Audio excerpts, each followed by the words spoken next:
مسجد غمامہ، بہت سارے اس کو گنبد بنے ہوئے ہیں، گنبدوں والی مسجد بھی اس کو کہا جاتا ہے۔ مسجد غمامہ بدلی والی مسجد بھی اس کو کہا جاتا ہے۔ مسجد مصلی عیدگاہ والی مسجد بھی اس کو کہا جاتا ہے۔ مسجد غمامہ سرمئی رنگ کے پتھر سے بنی خوبصورت مسجد، یہ مسجد ترکی فن تعمیر کا ایک نادر نمونہ ہے، ایک بہترین شاہکار ہے۔ اس کو بنے ہوئے تقریباً 250 سال ہو گئے اور آج بھی اس کی خوبصورتی میں کوئی کمی نہیں آئی۔ مسجد غمامہ، اللہ کے رسول صلی اللہ علیہ وسلم کی یہاں سے اس جگہ سے بہت سی یادیں وابستہ ہیں۔ مسجد نبوی سے اس کا فاصلہ 335 میٹر ہے، 335 میٹر مسجد نبوی سے اس کا فاصلہ ہے۔ مسجد کالے رنگ کی ہے، سرمئی پتھر سے بنائی گئی ہے۔ پہلی بار اس کو تعمیر کیا تھا حضرت عمر بن عبدالعزیز نے اپنے خلافت کے دور، اس کے بعد اس میں تعمیر ہوتی رہی اور آخری بار جو اس کی تعمیر کی ہے وہ سلطان عبد المجید عثمانی نے اس کو تعمیر کیا 1255۔ گنبد والی مسجد کے نام سے ہی مشہور ہے۔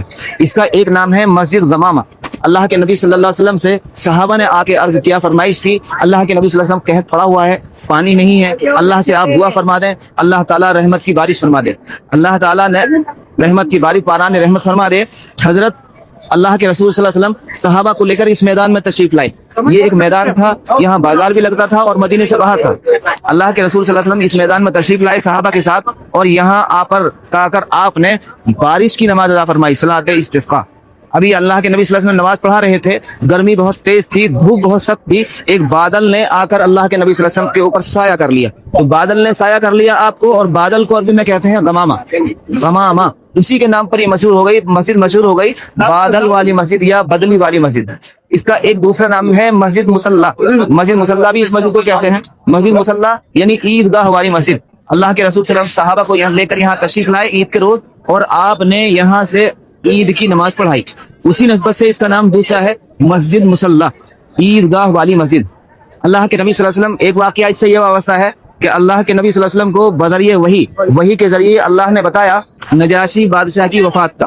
اللہ کے نبی صلی اللہ علیہ وسلم صحابہ کو لے کر تشریف لائے اور آپ نے نجاشی بادشاہ کی یہاں سے غائبانہ نماز 4 تکبیروں کے ساتھ ادا فرمائی۔ ایک یاد اللہ کے نبی صلی اللہ علیہ وسلم کی سے یہ وابستہ ہے کہ اللہ کے نبی صلی اللہ علیہ وسلم جب کسی قافلے کو یا کسی قبیلے کو یا لشکر کو رخصت کرتے تھے تو آپ مدینے سے چل کر یہاں آتے تھے اس میدان میں، اور یہاں آ کر دعا دے کر آپ قافلے کو رخصت کرتے تھے۔ ایک اللہ کے نبی صلی اللہ علیہ وسلم کی سے یہ یاد وابستہ ہے کہ جب اللہ کے نبی صلی اللہ علیہ وسلم سفر سے تشریف لاتے، کہیں سے غزوے سے تشریف لاتے، تو اللہ کے نبی صلی اللہ علیہ وسلم قافلے کے ساتھ پہلے یہاں ٹھہرتے تھے اور پھر مدینے کے لیے دعا کرتے تھے، اس کے بعد مدینہ میں داخل ہوتے تھے۔ اللہ کے نبی صلی اللہ علیہ وسلم کی اس سے بہت ساری یادیں وابستہ ہیں۔ اللہ کے نبی صلی اللہ علیہ وسلم جب کسی کو مہمان کو چھوڑنے آتے تو مہمان کو چھوڑنے آپ مدینہ شہر سے یہاں تک تشریف لاتے تھے اور پھر یہاں سے مہمان کو رخصت کرتے تھے۔ مسجد سرمئی رنگ کے پتھر سے بنی ہوئی ہے، بڑی خوبصورت مسجد ہے، ترکی فن تعمیر کا ایک لاجواب شاہکار ہے۔